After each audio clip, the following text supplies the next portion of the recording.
It's Luetke. Luetke. Okay, perfect. Okay. So what's going to happen, Josie, is that a couple of things. I'm going to ask you a question, and I'm not going to try to interject as you're talking because it does some funny cuts, so Yeah. you lose a bit of the audio. So I'll let you go on, and then when there's a natural pause, then I'll ask the next question. Okay. And second of all, what'll happen is Javier in the background is going to record everything from beginning to end. And then when I thank you so much for joining us and sharing this information with you, right? You can say, oh, thank you. I'm happy to be here. Best of luck. Goodbye. And then let's just wait for a few minutes, right? Okay. Until Javier comes back on and says, okay, guys, good to go. In case we need to make any changes or do something again. And then last of all, what we might want to do, and this is really difficult to do, believe it or not, is to look at the camera rather than the screen. Yeah. Okay. So because I have a hard time doing this because I always look at the screen, but then I don't look into the camera. And so we just have to remember that, just kind of ignore the screen and look at that little dot. On television, it just looks so much better rather than, you can see clearly, you're not looking at, at the camera. So if that's okay. Yeah. Yeah. Okay. Javier. Yeah, sure. What would you like me to talk about? Just keep on rambling like this so that you can get okay. Okay. Yeah. Okay.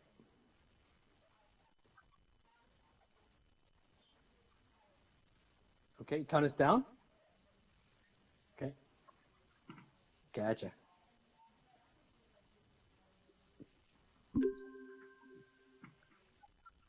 Okay. 5, 4, 3. Hello, Josie Luetke. Thanks so much for joining us from Toronto today. How are you keeping? I'm doing well. How are you?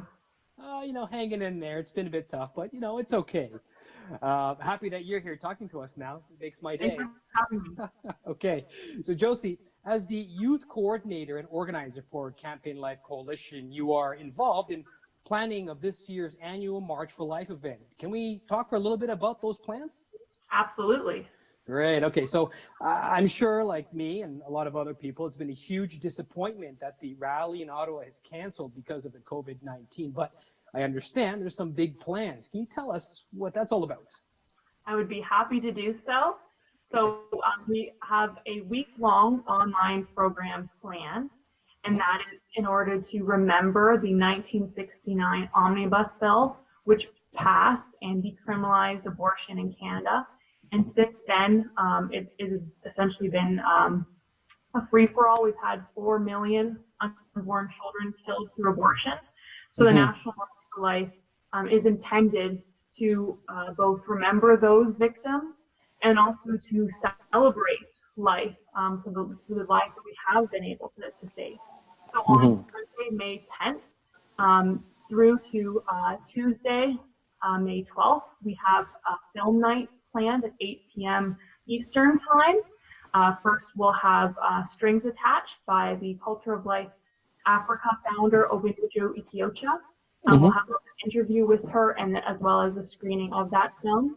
Our Monday night film is still to be determined, but our Tuesday night film will be with Alex Schattenberg, the president of the Euthanasia Prevention Coalition.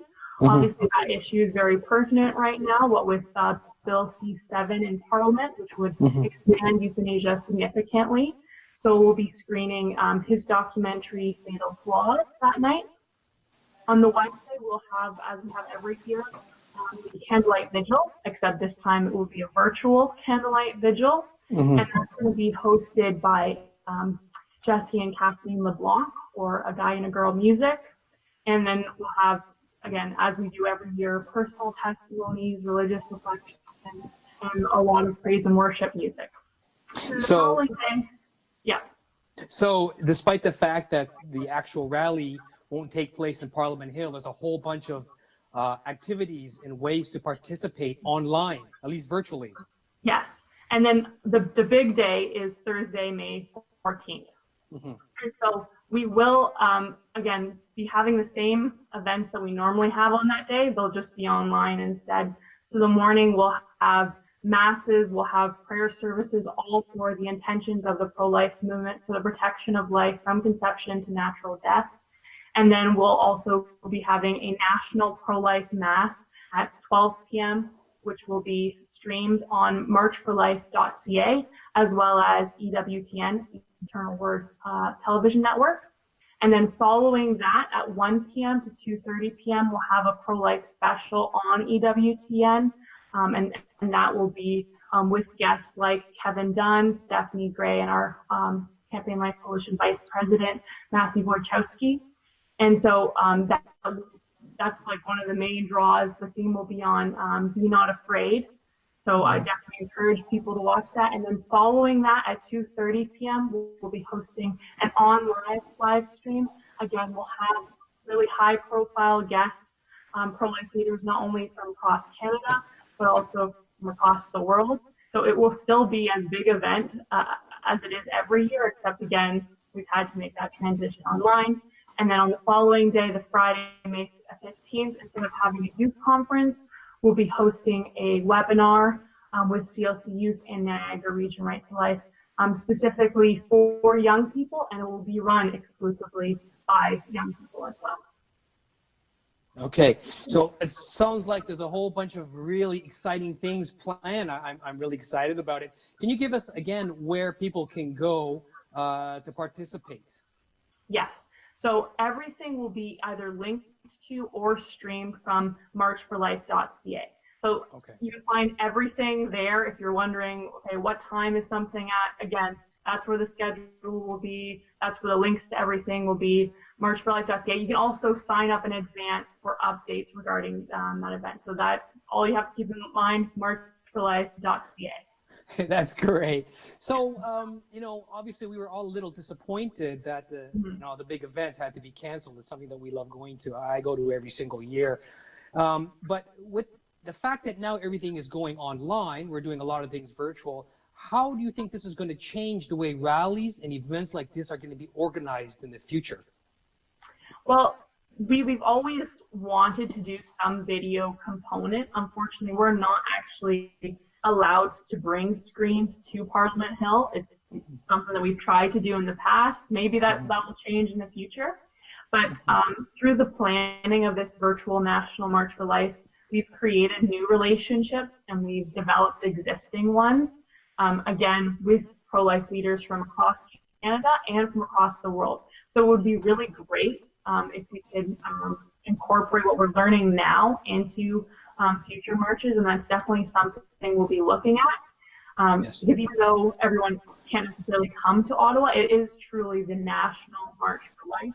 So the more we can bring voices from across Canada to Parliament Hill, which is where the floodgates open and where hopefully one day they will close as well.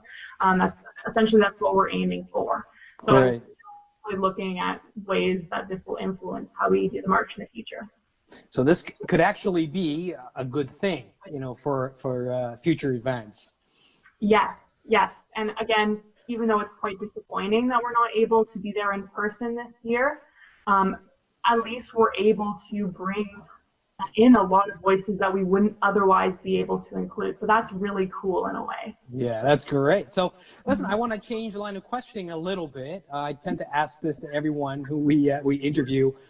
What personally gives you hope during this difficult time?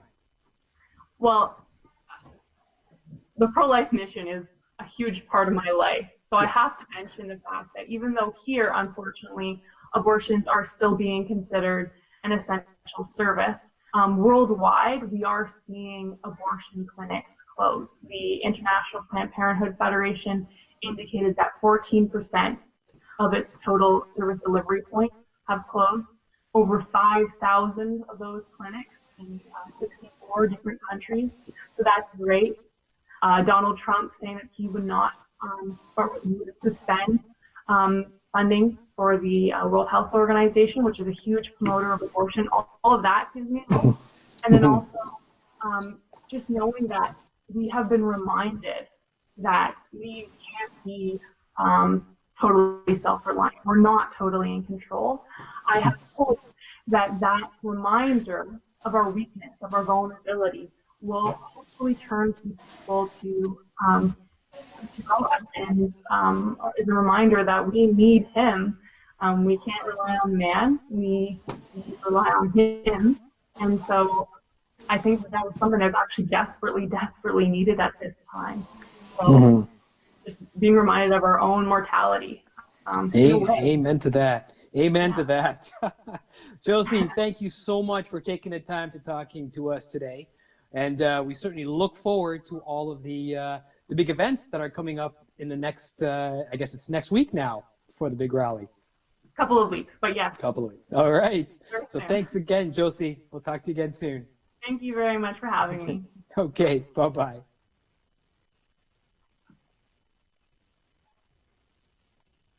How do you feel about that? Yeah, how was the sound? It sounded a little bit choppy. Okay. But other than that, we're good? Okay. Beautiful. Listen, Josie, thank you.